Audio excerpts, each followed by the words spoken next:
যেটা পড়তে খুব সহজ। দুইটা এমন বাক্য আছে যেটা পড়তে খুবই সহজ, ছোট বাচ্চারাও পড়তে পারবে, যে সকল মুরব্বীর মুখে দাঁত নাই তারাও পড়তে পারবে, জীবনে মাদ্রাসার বারান্দায় যায় নাই তারাও পড়তে পারবে। এইরকম দুইটা সহজ বাক্য আছে। সাকিলাতানি ফিল মিজান, এই দুইটা শব্দ, দুইটা বাক্য মিজানের পাল্লাকে ভারী করে দেয়। আল্লাহু আকবার। কিয়ামতের ময়দানে আল্লাহর হাবিবের যে সকল উম্মতরা আছে সেই সকল উম্মতদের যখন আমলনামা মাপা হবে মিজানের পাল্লায়, যখন দেখবেন আমলের পাল্লাটা, নেকির পাল্লাটা উপরে আছে আর বদ আমলের পাল্লাটা নিচে পড়ে আছে, অর্থাৎ বদ আমলের পরিমাণ বেশি, নেকির পরিমাণ কম।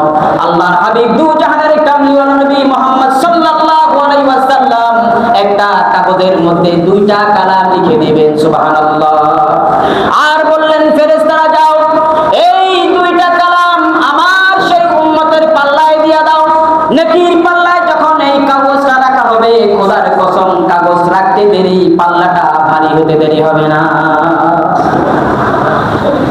এরপরে এই দুইটা কালাম শুধু মিজানের পাল্লা ভারী করবে তা নয়, আল্লাহর কাছে সবচাইতে পছন্দ এই দুইটা কালাম হাবিবাতানে ইলার রহমান, হাবিবাতানে ইলার রহমান, আল্লাহর কাছে পছন্দের দুইটা বাক্য। এই দুইটা বাক্যর নাম কি জানেন? এই দুইটা বাক্যর নাম হলো সুবহানাল্লাহি ওয়া বিহামদিহি সুবহানাল্লাহিল আযীম।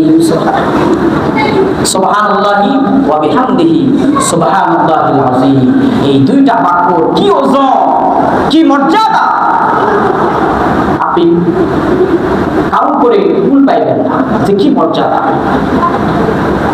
এরপরে আরেকটি বাক্য আছে, আল্লাহর হাবিব বলেন, সাগরের ফেনা পরিমাণ যদি গুনাহ থাকে আল্লাহ পাক নিমেষেই পরিষ্কার করে দেবেন, সুবহানাল্লাহ। এটাও কি? সুবহানাল্লাহি ওয়া বিহামদিহি সুবহানাল্লাহিল আযীম। এই বাক্যটা পড়বে, সাগরের ফেনা সম পরিমাণ যদি গুনাহ হয় আল্লাহ পাক মুহূর্তের মধ্যে সব কিছু কি করে দিবেন? পরিষ্কার পরিচ্ছন্ন করে দিবেন। আল্লাহ পাক আপনার গুনাহ সমূহ মার্জনা করে দিবেন। হাজিরিন, তাহলে আমরা কয়টা আমল শিখছি? কয়টা? তিনটা আমল আমরা শিখছি। প্রথমত কি থাকতে হবে? ঈমান থাকতে হবে। ঈমান যদি না থাকেন, আয়াতুল কুরসি না আরো কিছু যদি তেলাওয়াত করেন, গোটা কোরআন যদি শরবত বানাইয়া খান, তারপরও কি হবে? কোনো উপকার হবে না।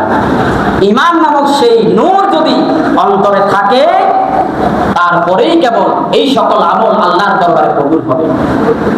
ঈমান আমাদের আছে ইনশাআল্লাহ, ঈমান আমাদের আছে ইনশাআল্লাহ।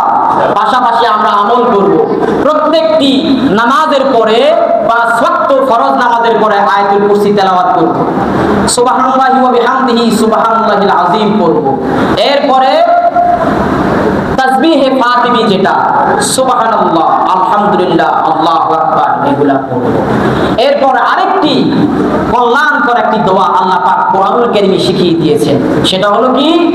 রব্বানা আতিনা ফিদ দুনিয়া হাসানাহ ওয়া ফিল আখিরাতি হাসানাতাও ওয়া কিনা আযাবান নার। আল্লাহ, দুনিয়ার যাবতীয় কল্যাণ আমাকে দাও, আখিরাতের যাবতীয় কল্যাণ আমাকে দাও, পরিশেষে জাহান্নাম